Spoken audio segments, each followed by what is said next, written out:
Bunglon, karya Anton Chekhov. Sersan polisi Ishumelov yang mengenakan mantel baru sambil tangannya menggenggam sesuatu berjalan melewati pasar. Ia diikuti seorang polisi berambut merah yang membawa benda-benda hasil sitaan. Suasana sepi tampak di mana-mana. Tidak ada seorang manusia pun di pasar.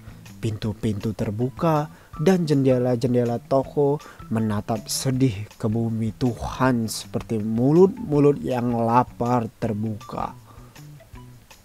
Tiba-tiba, Shumelo mendengar seseorang menjerit. "Kau mau menggigit? Kau binatang keparat! Anjing, sekarang tidak boleh menggigit! Hentikan!" Terdengar suara anjing menggonggong. Shumelo melihat ke arah datangnya suara dan tampaklah seekor anjing melangkah pincang dengan 3 kakinya. Diusir seseorang dengan sepotong kayu. Lelaki berkemeja putih itu yang mengusirnya.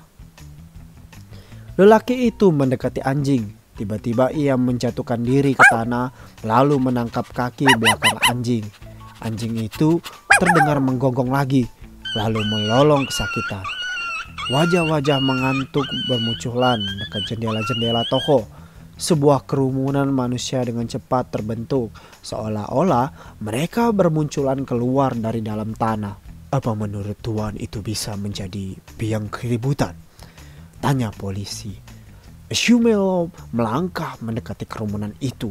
Dekat pagar halaman ia melihat orang yang berkemeja putih sedang mengangkat tangan kanannya dan memperlihatkan jarinya yang berdarah pada kerumunan orang-orang. Dengan wajah yang setengah mabuk tersilat seolah-olah ia mengatakan, "Awas, aku akan membalas karena ini keparat kau." Shumelo mengenal lelaki yang bernama Kryukin itu, seorang pandai emas. Ia berada di tengah kerumunan melebarkan kakinya sementara seluruh tubuhnya gemetar. Duduk merencanakan hukuman untuk anjing itu. Seekor anjing putih dengan bintik-bintik kuning di punggungnya. Mata anjing yang berair merupakan ungkapan dari ketakutannya. "Ada apa ini?" tanya Shumelo menerobos kerumunan. "Mengapa kau di sini? Ada apa dengan jarimu? Siapa yang menjerit?" "Saya sedang berjalan di sini, Tuan. Tidak menemukan siapapun," kata Kryukin. "Ketika melihat-lihat kayu untuk Dmitri Dmitrievich, tiba-tiba anjing keparat ini menggigit jariku. Kau mengenal aku. Aku adalah seorang pekerja. Aku mempunyai pekerjaan yang sangat khusus untuk dikerjakan dan seseorang akan mengupahku. Sementara aku jadi tidak bisa menggunakan jari ini. Mungkin seminggu lamanya. Di sini tidak ada hukum, Tuan. Hukum mengenal penahanan binatang. Jika semua binatang hidup untuk menggigit, akan menjadi lebih baik untuk tidak ada di dunia ini. Sekarang," kata Shumelo dengan keras. Alis matanya bergerak naik turun. "Sekarang siapa pemilik anjing itu? Aku tidak akan membiarkan masalah ini. Aku akan mengajarkan pada kalian agar tidak membiarkan anjing kalian bebas berkeliaran. Inilah saatnya untuk melakukan sesuatu kepada orang-orang yang tidak mematuhi peraturan. Aku sendiri yang akan menghukum. Aku akan menunjukkan padanya siapa saya, Yeldirin." Melirik pada polisi. "Selidiki anjing siapa ini dan buat laporannya. Anjing ini akan dibunuh. Lakukanlah dengan segera. Itu mungkin anjing gila. Itu sebabnya." "Anjing siapakah ini?" "Anjing itu seperti anjing milik Jenderal Yigalov," kata seseorang di antara kerumunan. "Jenderal Yigalov? Yeldrin, tolong buka mantelku. Sangat panas.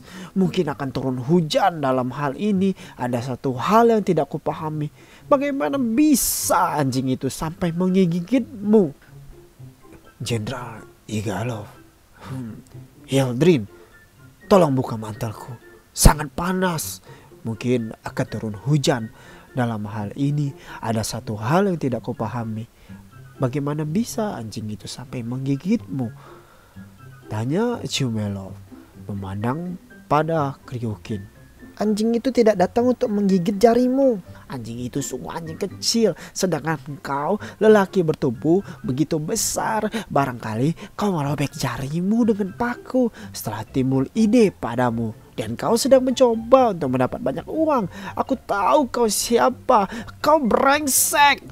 Ia mendekatkan rokok ke muka anjing. Tetapi anjing itu tidak gila lalu menggigitnya, Tuan. Kau bohong. Ia tidak melihatnya, Tuan. Namun biarlah hakim yang memutuskan. Hukum mengatakan bahwa kita semua sederajat. Aku mempunyai saudara di kantor polisi. Jika kau diam. Bukan. Itu bukan anjing jenderal, kata polisi dengan bijaksana. Jenderal tidak mempunyai anjing seperti itu. Anjingnya berbeda. Apa kau yakin begitu? Ya, Tuan, sangat yakin. Aku sendiri juga tahu anjing jenderal bernilai tinggi. Tetapi ini bulunya juga tidak begitu. Mengapa orang-orang memelihara anjing seperti itu? Jika anjing seperti itu berada di Petersburg atau Moskow, kau tahu apa yang akan terjadi? Anjing-anjing akan tidak berhenti untuk mencari keadilan. Tetapi hanya... Dan itu benar, Kryukin, kau kesakitan. Dan aku akan tidak membiarkan masalah ini. Aku harus memberi pelajaran pada anjing semacam itu. Tetapi bagaimana juga, barangkali itu anjing jenderal. Polisi berpikir keras. Suatu hari, aku melihat anjing seperti itu di halaman rumah jenderal. Memang itu anjing jenderal, kata sebuah suara di antara kerumunan. Hildefried, bantu aku mengenakan mantel. Udara terasa dingin. Bawalah anjing itu kepada jenderal dan selidiki di sana. Katakan bahwa aku yang menemukan dan menyuruh membawanya. Dan katakan padanya agar tidak membiarkan anjing berkeliaran ke jalan. Boleh jadi itu seekor anjing mahal. Dan jika setiap lelaki menyakiti hidung anjing itu dengan rokok, anjing itu akan segera menjadi cacat. Anjing itu binatang yang lembut. Dan kau lelaki bodoh. Perlihatkan tanganmu. Tidak perlu ia menunjukkan bahwa jari tangannya sial. Itu kesalahannya sendiri. Di sana ada koki jenderal. Biar kita bertanya. Hai, Prokor, datanglah ke sini sebentar. Lihat, apakah itu anjing milikmu? Anjing itu? Kami tidak pernah mempunyai anjing seperti itu dalam hidup kami. Ia tidak pantas dimintai pertanyaan semacam itu, kata Chumelov. Itu anjing liar. Di sini tidak ada yang berkata selain itu.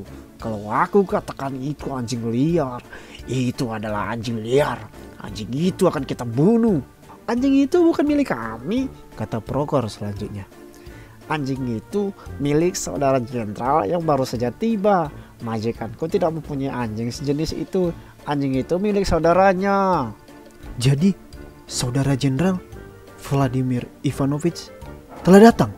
Tanya Chumelov dengan sangat gembira. Senyum melebar tampak di wajahnya. Baiklah. Aku tidak tahu bahwa ia telah datang. Ia datang ke sini untuk bertamu. Iya, Tuan, bertamu. Baiklah.